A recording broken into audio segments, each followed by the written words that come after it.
And it looks like you're in a very clinical setting there. So This is my space. It is very clinical. Yeah, there's no hiding that.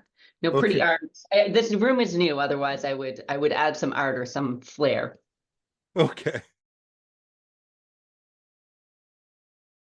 Could I get you to introduce yourself and let me know how you came to work in the harm reduction realm of healthcare, and um what your job really entails regarding harm reduction and safer supply, Sure. etc. So I'm a registered nurse. I've been that for 14 years. I've been a nurse practitioner for the better part of that time, which just I can assess, diagnose, and treat independently.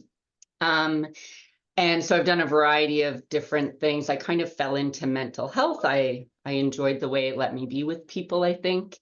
And a big part of mental health is obviously substance use.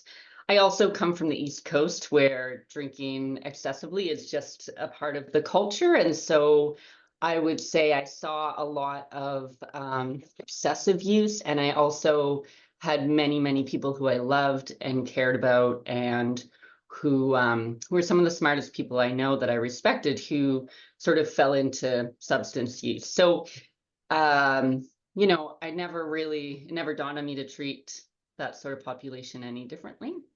And so it was easy for me to work with folks using substances. And then during the pandemic, I was doing my medical psychiatry fellowship. The shelter hotels opened up, which I'm not sure if you're familiar, but like there were a lot of hotels that were run for shelters here, like many, and we had a lot of clinics in them. And so I started working in those. And as you can imagine, there's a lot of things you see in there. And substance use is really, really common and overrepresented in an unhoused population for a whole host of reasons. Oh, sorry, I thought I lost you for a minute. Well, So working there, I was prescribing a lot of methadone and treating a lot of substance use, fentanyl use disorder. We saw a lot of that. We saw a lot of overdoses. And frankly, the first time somebody explained safe supply to me, I didn't get it. I was like, what is this? My medical whole framework just couldn't compute, and so I didn't understand. And then when I was doing this work in the shelters and seeing so much fent use, someone described it to me and it just clicked, and I thought, this makes perfect sense. So we started prescribing it with very little, I would say, support from the broader medical realm of things, and it made a lot of sense. And we worked on programs, and then I ended up continuing to do that after I left the shelter and fell into this program at Parkdale Queen West that does a lot of really great work. And so that's how I got here in harm reduction. In terms of the work I do day to day, it's like a standard primary care clinic here, maybe a little bit more chaos because we're right downtown Toronto. So there's lots of excitement going on. It's a community hub. There's lots of people around getting food, getting supplies, getting their primary care needs met. And what I do day to day is I see a relatively small roster of clients that we've sort of handpicked to be in this program because we have many, many applicants, and the criteria is quite difficult to get into. And so I get to know this small group of clientele really well over the last couple of years, and some come and go. But I see these clients regularly, sometimes weekly, sometimes a couple times a week, and they come in and we go over their urgent care needs if they have any primary care needs they might have, and then talk a little bit more about their substance use and how I can help them with that, whether that's connecting them with our allied healthcare team. So that's like case management, that's social workers, that's therapy, as well as prescribing safe supply. And that really involves a lot of trust. And, we build a lot of rapport with our folks and really try to find out what their needs are and how we can meet that in the safest way possible. Does that make sense? yeah, it does. In there you talked about how it's a rather small group of people because there's steps that they have to go through to um, get that sort of care. Can you talk a little bit about what criteria they have to meet or? Yeah. So they have to be using illicit opioids every day. Predominantly, they use illicit fentanyl, but we've taken on a few people who were using illicit other opioids and just really needed the extra support. We tend to take people who have a history. We absolutely take people who have a history of overdose, and we tend to take people who are quite severe in their substance use disorder. So there's a whole list of criteria when we're diagnosing like opioid use disorder.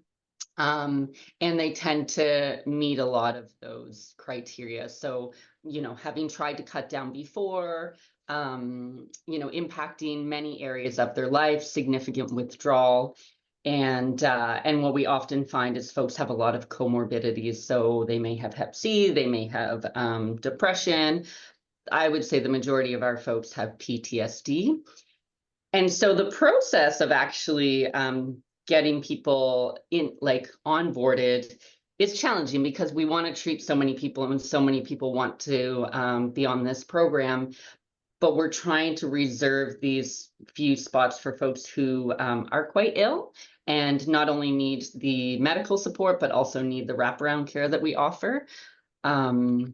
So it's a difficult process, and actually here I feel quite proud of the process because we really try to prioritize certain populations. So, I'm a white girl in this colonized Canada, and we really try to see how we can how that bias impacts our decision making, and try to put folks who are LGBTQ, Indigenous, Black folks at a higher priority than some other people who may need some supports as well.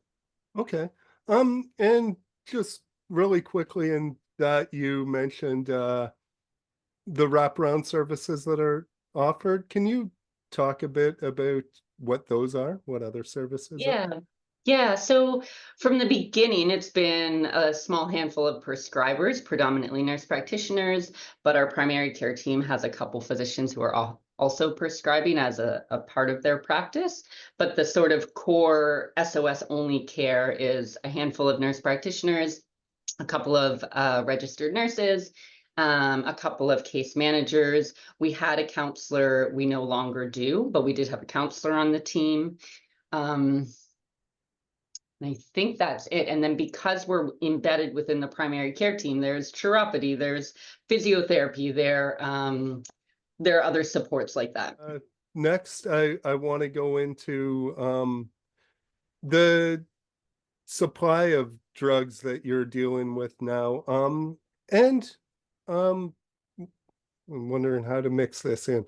Because right now, I see in a lot of articles and stuff from media, I see them still writing about heroin, but that seems to be a thing of the past. Like Totally. it's fentanyl now or something even stronger than that. Mhm.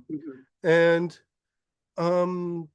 so first of all, in Safer Supply, are you actually able to uh prescribe like um pharmaceutical grade fentanyl instead of illicit fentanyl? Is it like a or is So, like technically, I could gain some competencies and prescribe pharmaceutical grade fentanyl. I prescribe pharmaceutical fentanyl patches at times, okay, but what we tend to do here, and it's different in different regions. BC does it differently, Nova Scotia does it differently. But what we have found works here through our evaluations is tablets of dilaudid or hydromorphone. So, to go back to heroin used to be the sort of strongest opioid on the street, and then fentanyl came into the picture, and I'm happy to sort of talk about that history as well. And then we had to come up with other alternatives that would meet that potent demand. And so dilaudid are 5 times as strong as morphine.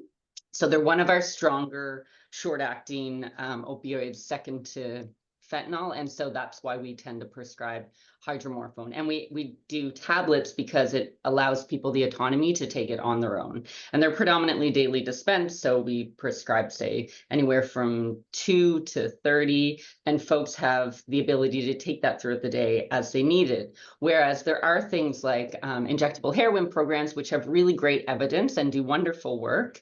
However, people have to show up there and they have to have it injected there on site. And that's just not feasible for some people's lives. Yeah. Okay. Did that answer your question? Yeah, More to it. but then let's go back to the change in the drugs that has happened over the course Yeah. of the years. So Yeah, I mean, you're right. Heroin is a thing of the past. And sometimes I ask, I always ask people what they're using, what opioids they're using. Sometimes I say, like Percocet, Oxy's, heroin, and they laugh at heroin. They're like, where could I get heroin these days? And what most people say is they would actually prefer to be using heroin than fentanyl, not only because it causes so many overdoses, but it was a different drug for them.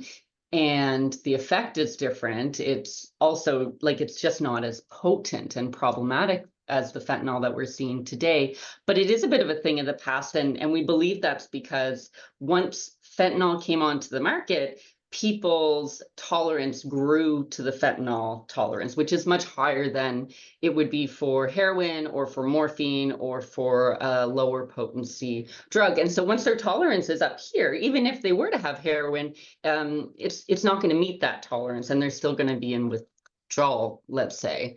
So why that happened, I think, is a little bit up for debate. But what we've seen over the years with the war on drugs, and I know I'm preaching to the choir because I've listened to some of your podcasts, but the war on drugs has caused harsher penalties over time for any illicit substances. And what that does, other than throw marginalized folks in jail disproportionately, it actually allows people to create stronger and more potent drugs because they need to make them cheaper. They need to get them in easier. They need them to sort of skirt drug laws.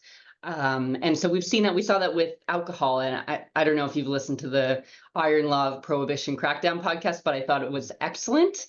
And they really highlighted how speakeasies were born out of the prohibition movement because instead of wine and beer, people were getting stronger substances because they were easier to smuggle.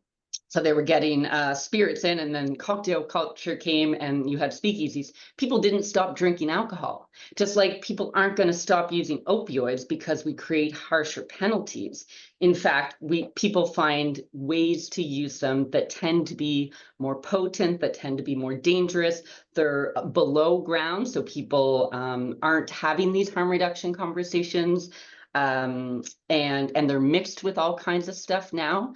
So my firm belief is that it's the war on drugs that not only the Nixon campaign did, by the way, but like Stephen Harper was known for his harsh drug crime penalties, and before him, Brian Mulroney. So in Canada, we perpetrate this war on drugs that, like I say, disproportionately puts more Indigenous folks and Black folks in jail just because we're creating a crime out of something that people have been doing for millennia, Does that make sense? yeah, that does.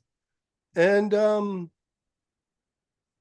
then we've been talking about the contaminants, the other things that are going in to the drugs now.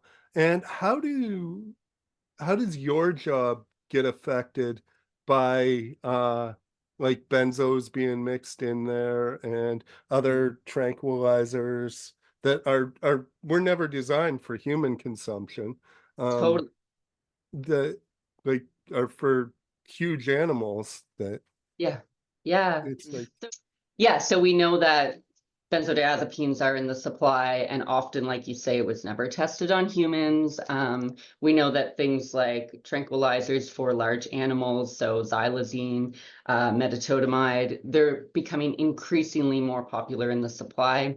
TorontoDrugChecking.org shows you exactly what's in the supply every time. And I think the last one showed that 50% of the supply had benzodiazepines in it. So we just know that the majority of the illicit supply has this in it. It's not just fentanyl. And not only is it these contaminants, but there's fluorofentanyl, there's carfentanil, there's nitazene opioids, and they're all 2 to 20 times stronger than fentanyl as it is. So the stronger fentanyls will put people at a higher risk of overdose. And then you take something like benzodiazepines or tranquilizers, which will slow somebody's breathing and heart rate down as well, putting them at a higher risk of overdose that actually we can't reverse like we can with Narcan. And you hear of people needing, 10 to 20 shots of Narcan because it's just not doing the job it used to do. And so it really makes it harder to bring somebody back. Excuse me. And then harder to know how to best treat. So I often talk to people about their withdrawal symptoms, and we often prescribe like our long-acting opioids, our methadone. If they're still having withdrawal, we know that you need more of that, whether it's the Dilaudid or the methadone. And so we ask a lot of details around this, but sometimes benzodiazepine withdrawal can look a lot like opioid withdrawal, and it's hard to know like which is happening here.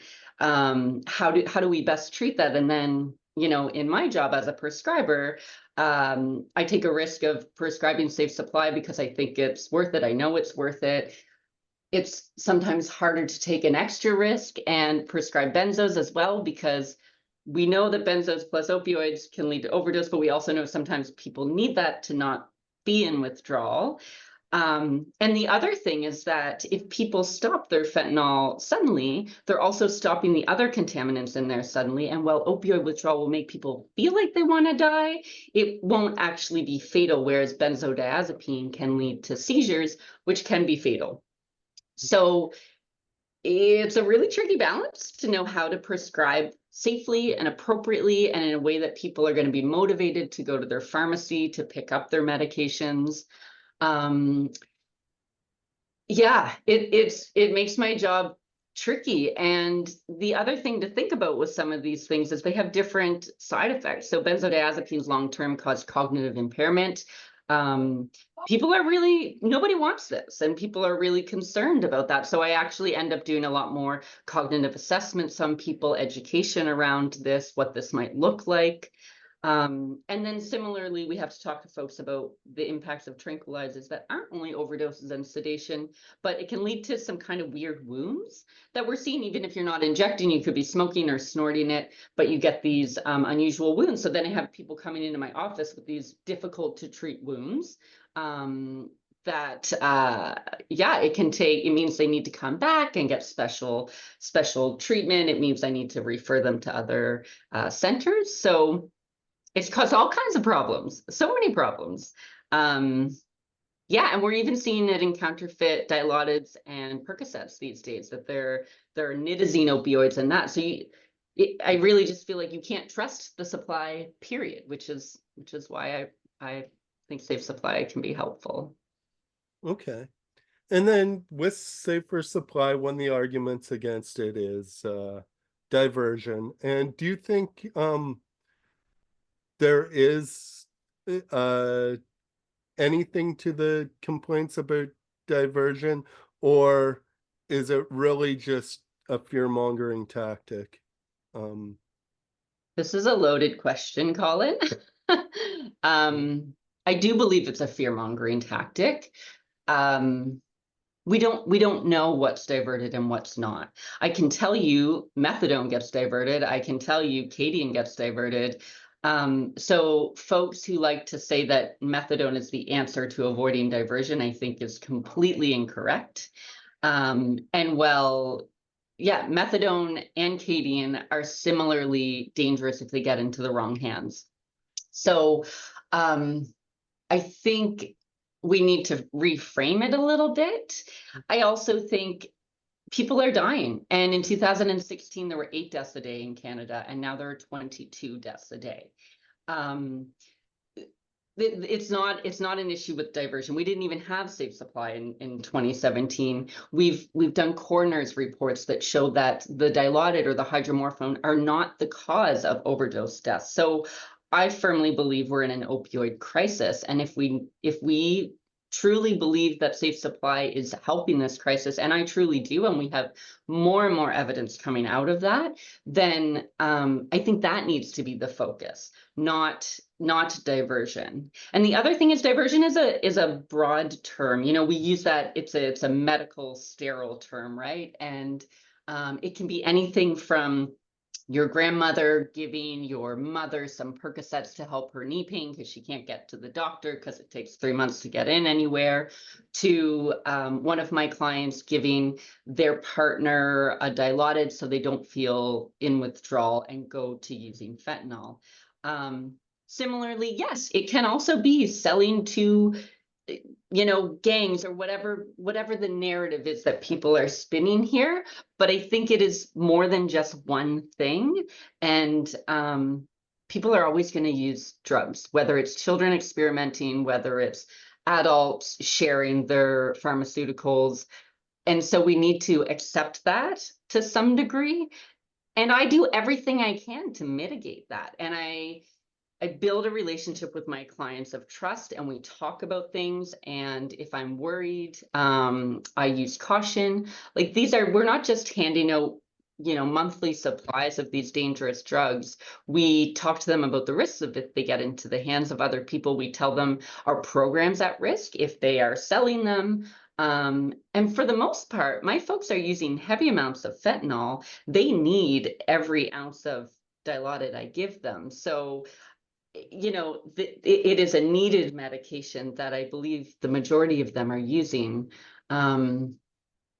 Yeah, it's really tricky. People are going to use what they're going to use. And it's funny how we focus on the diversion of things like Dilaudid, but like alcohol, last I checked, was the biggest problem in Canada for substance use. So that's free and legal. Our kids use it on the schoolyards, and it's not like, oh gosh, like they're trying alcohol in the same way that we talk about diverted Dilaudid. So yeah, it's a tricky subject, but I don't think the solution is not having these programs. I think it's talking about it openly. I think it's not hiding drugs. I think it's allowing harm reduction to happen so that we can continue to have these conversations instead of push them under the rug. Yeah, it's about the continuum of substance use healthcare, and which I know it starts at like beneficial things that we like pharmaceuticals that we need to get by. I'm on some for high blood pressure, and I'm diabetic, so I use them. And it goes all the way to the other end with uh addiction and dependency. And can you talk about some of the stages in between? Because in the conversations I've had with people, people really kind of confuse the in between parts and think that it can either be beneficial or you're addicted. Like some people get really, it goes back to fear mongering and stuff that's used. Like you take one crack pipe and you're addicted. Like, Yeah. Yeah. but Yeah, that was the message when I was a kid. yeah, I grew up in that time too, and Yeah. There was bath salts, and they said you're gonna, you know, scratch your eyeballs out. Like the fear mongering's real. Yeah, it's an interesting question, and I think we live in a highly medicalized society, and you can say what you will about that. Is it good that we're taking lots of drugs? Is it bad? Is it good that we're giving insulin faster than we're giving dietary advice? You know, say what you will about that, but this is the world we live in, where pills are cheaper than some of the other approaches we can offer people in healthcare. And medicine can have a really important impact on people's lives. Like you say, insulin saves lives.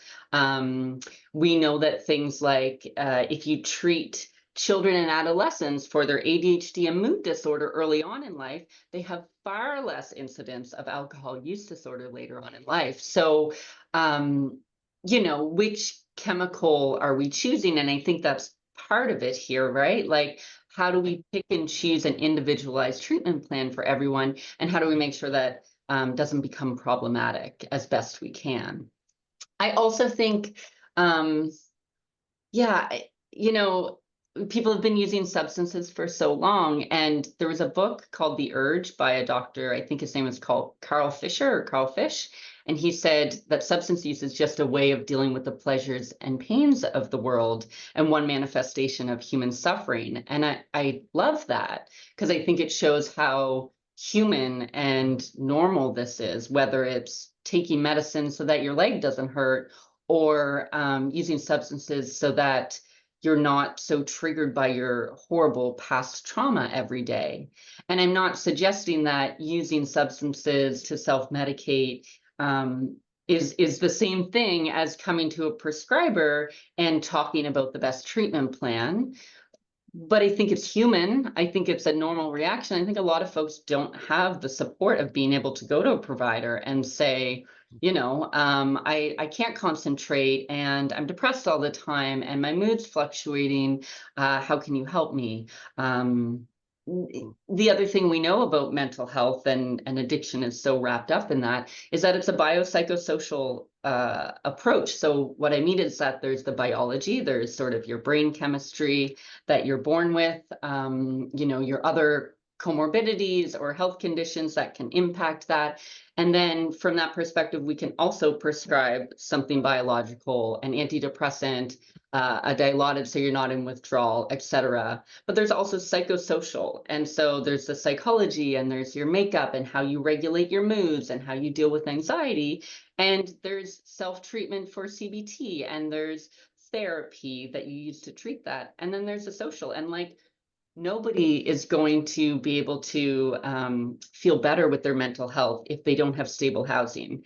And if they don't know where their income's going to come from or their next meal's going to come. And I can tell you, I have a lot of clients who are in and out of housing. And when they're housed, they're abstinent, they don't use, they're stable, their moods are regulated. And when they're unhoused and living in -30 on the streets of Toronto, they use a lot of substances because they're trying to cope because it's so brutal, which is like Maslow's hierarchy of needs. You need to get those needs met in order to go to the psychological and move beyond that. So I just say that because it's so multifactorial, how we treat substance use, how we treat mental health, even how we treat things like diabetes.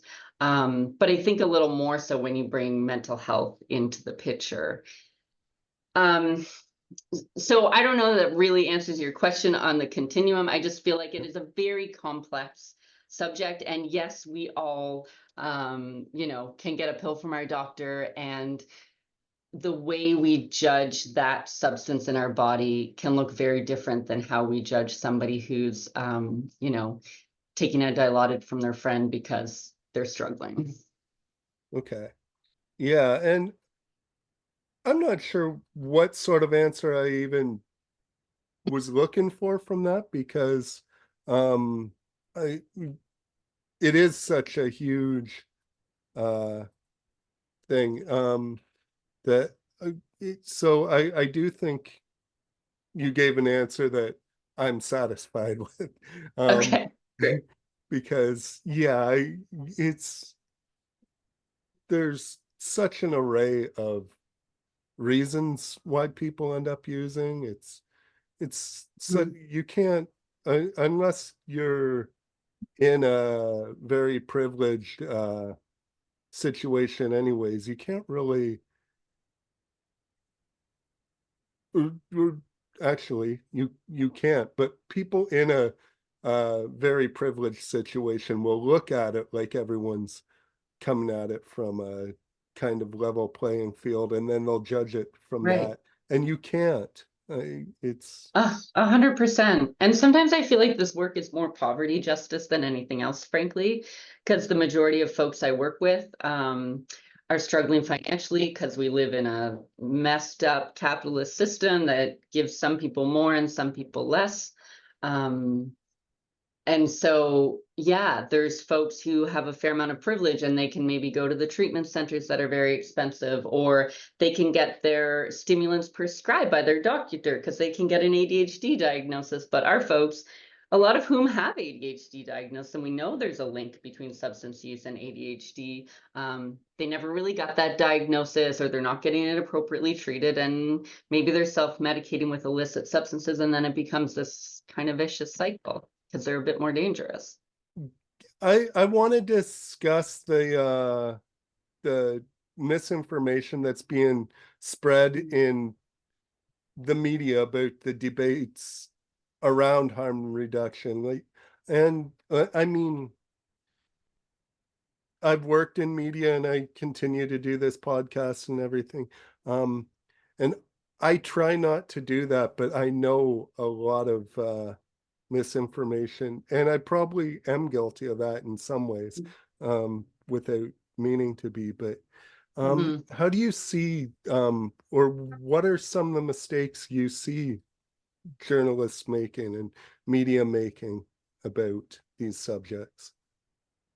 Oh, I was going to talk about conservative government, but the mistakes media is making. I want to get to that next. Yeah, it's like, oh yeah, that there's some mistakes there.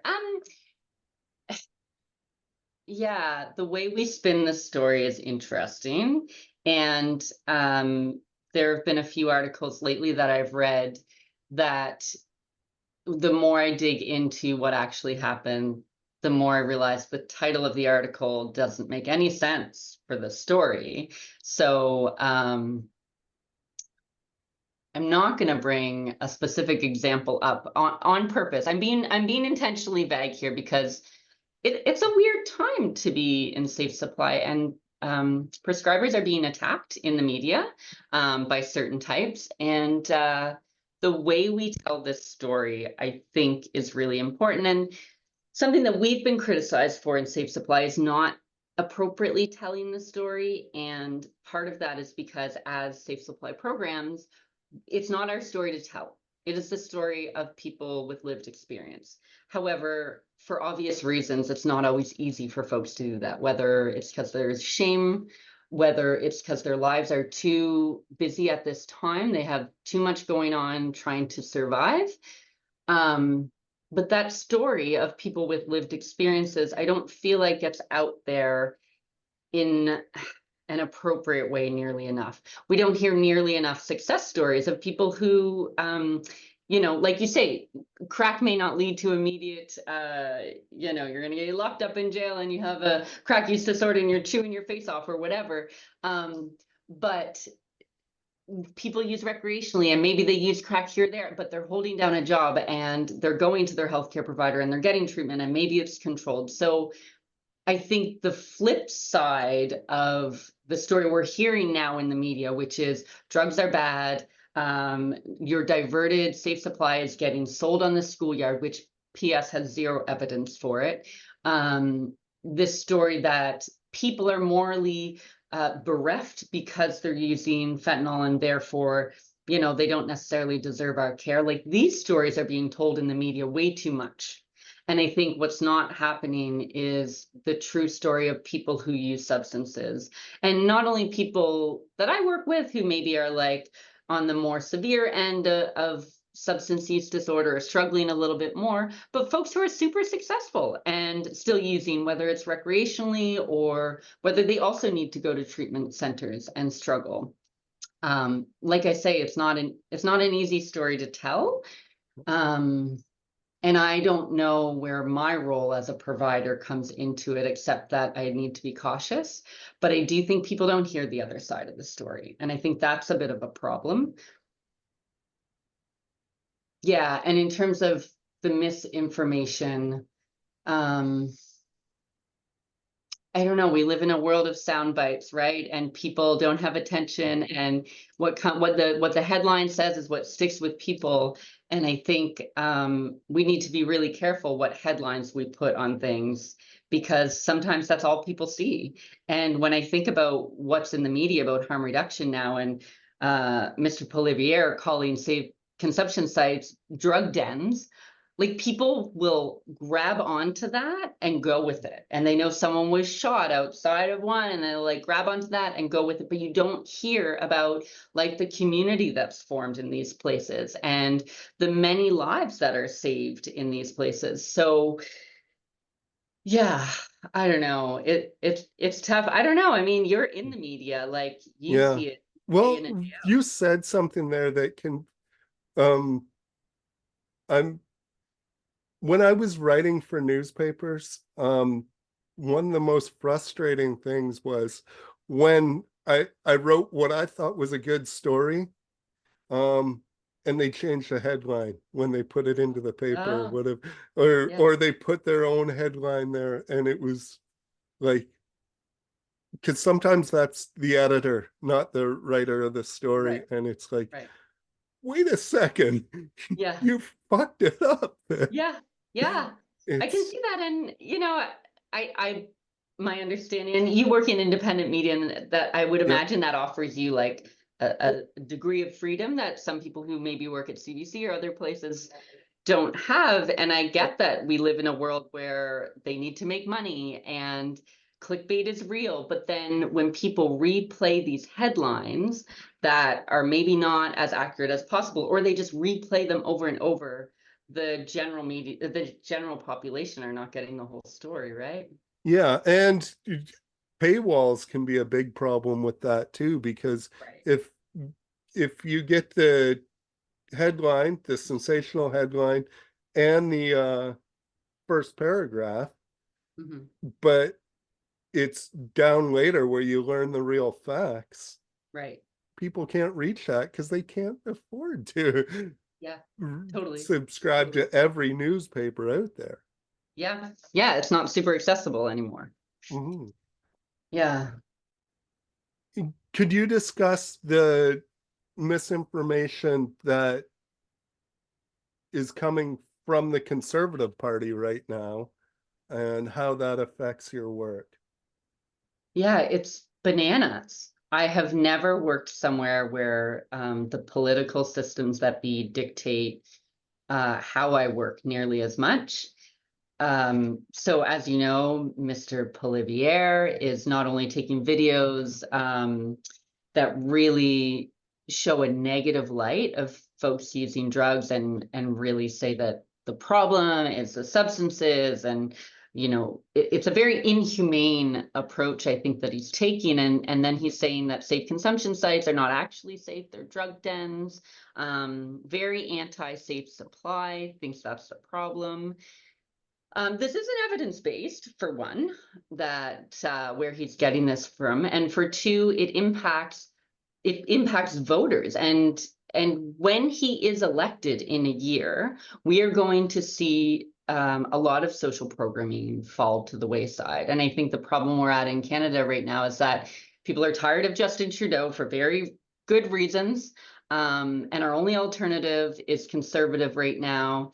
And he's spewing this misinformation, and he's making harm reduction seem like it's the problem when it's not the problem. We talked about this before, where the war on drugs has caused more problems. So how that impacts my work, like we're losing funding.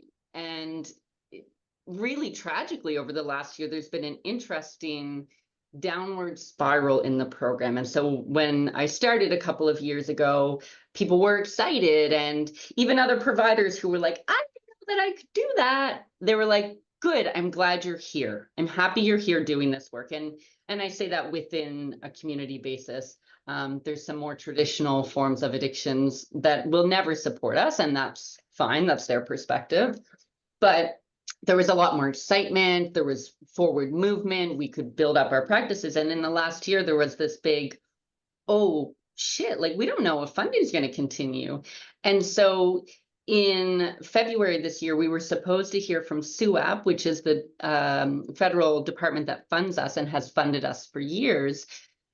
They were supposed to tell us that funding either was continued or not for March of this year, and they took their time, and they took their time. And I believe part of that is because there were a lot of consultations with some naysayers.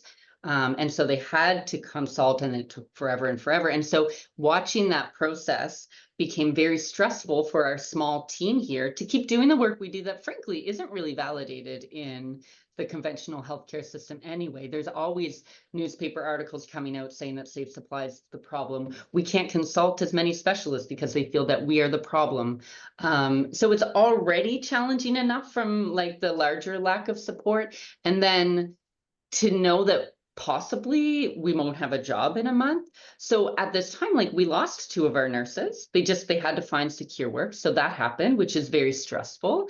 Um, and then that sort of stressful, dare I say, culture, like that, it just sort of permeated a lot, and people became a bit more fearful of like our ability to keep doing this work.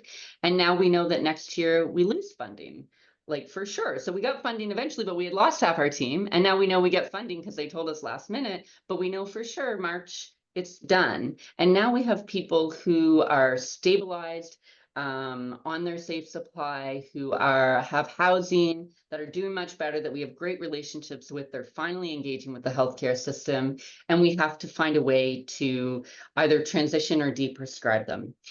And I live in Toronto. We have lots of resources. Finding somebody to continue this work is so challenging.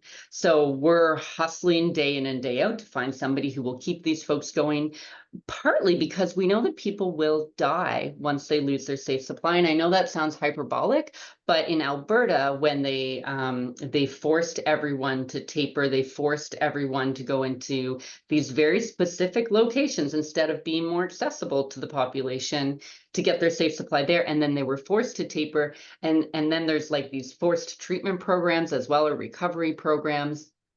I've spoken to NPs out there who lost 40% of her clients when she had to stop safe supply. So we know that people will overdose, so it's stressful, it's scary. We have relationships with these clients. They have, families, they have dogs, they have lives like the rest of us, and we're trying to find a safe way to do this. And so right now we're looking at tapering people down. Nobody wants to go down, but we have to find a safe way to do it. We also know that deprescribing historically is partly what put us in this problem in 2016, or in the early 2010s, when there was a big push to deprescribe oxycodone because everyone said it was, not addictive. And then we were like, oh shit, it's addictive. And the medical community said deprescribe. That's when we saw a dramatic increase in overdoses. So we know that deprescribing leads to more death. And yet we're in this position where we don't have a lot of options other than deprescribing. And that sucks. It sucks as providers. It sucks more as clients who are in this situation. The only silver lining I see to being in this point is that finally there are a few other prescribers who work in the addictions world, through RAM clinics and other, who are considering taking up some safe supply. And it's few and far between, and it's not enough, but there is a teeny weeny culture change that is one nice thing to see.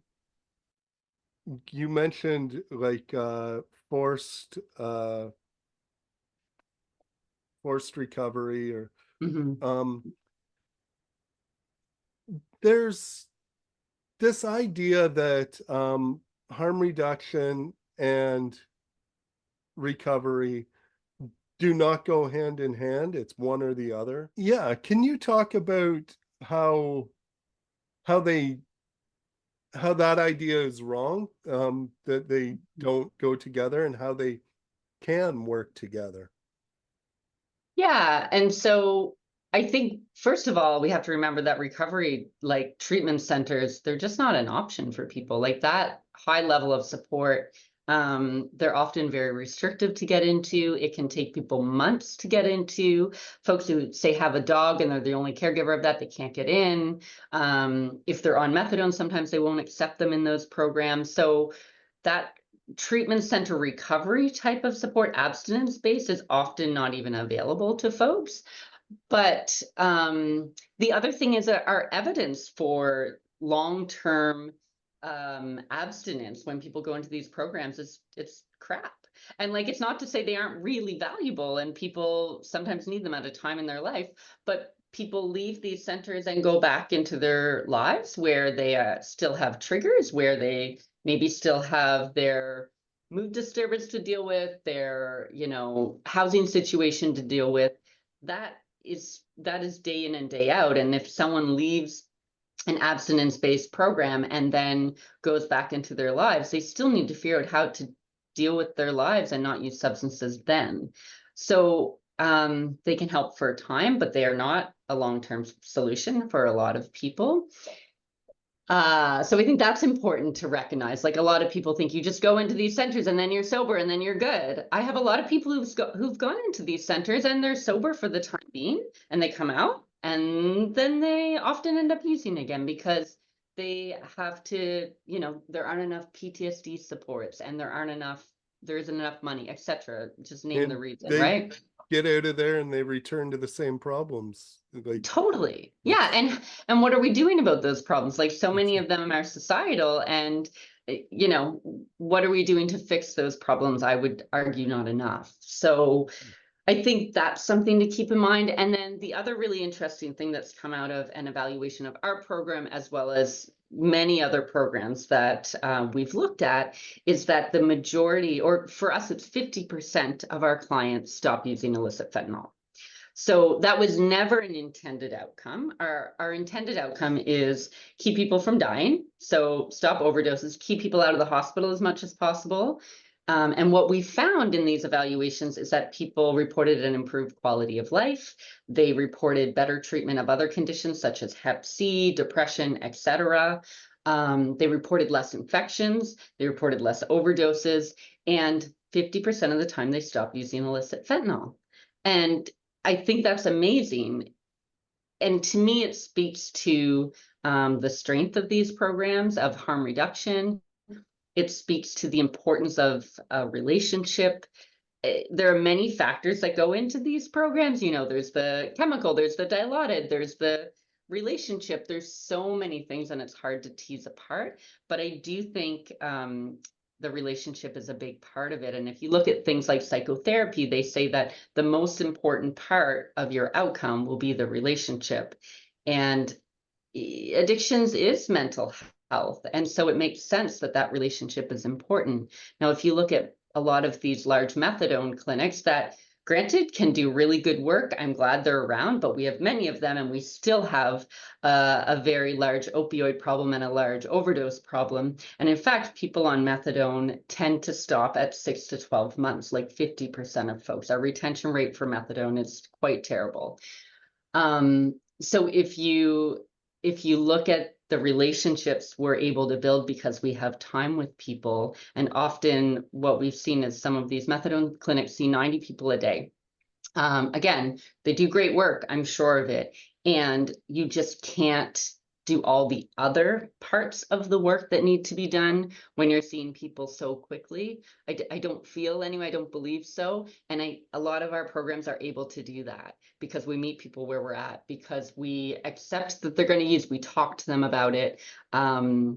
We don't judge, you know, and I think that is the strength of harm reduction. And I think that shows that the fact that people are not using the fentanyl for whatever reason, that shows that they can go together, harm reduction and recovery. okay. You know, when you're talking there and you're talking about the truth that people are going to there's always going to be some sort of substance use, and we can't put a stop to that. When I think about people like in government calling these methods of harm reduction wacko, or magical thinking, I think the real magical thinking is thinking that you're going to just poof, get rid of all substance use. It's such an Yeah. insane thought. Yeah, humans have been using substances for millennia. Like, I agree, it is it sounds insane to me. It sounds insane, and it sounds very privileged and lacking a lot of understanding of how the world works, if you ask me. Mhm. Okay. Yeah. Is there anything else that you really want to say to people, get out there, that we haven't touched on so far in the conversation? Um, I think we've touched on a lot of the really important points. Uh, I would I would love if people could sort of look at these issues a little more deeply instead of just seeing the headline, because right now the headlines are nasty and I would say incorrect. I would also like to remind people that methadone back in the day was seen as evil, and it took a long time for it to gain any sort of approval in the medical system. And now it's our gold standard of treating clients with opioid use disorder. So I think it's important for folks to remember that change is hard fought and takes a long time. Um, and it's possible that safe supply is one of these changes that could make a difference, such as safe sterile kits and safe injections for HIV and AIDS epidemic in the 80s, which was really the start of harm reduction. And they made a huge difference in HIV and AIDS. And that's harm reduction. And so people who say harm reduction is problematic, I think they're missing a large piece of the picture. So, yeah, I guess it'd just be nice if people could keep a bit of an open mind that we need to look at things a little bit differently, and sometimes that's when we make big important changes in healthcare. Okay.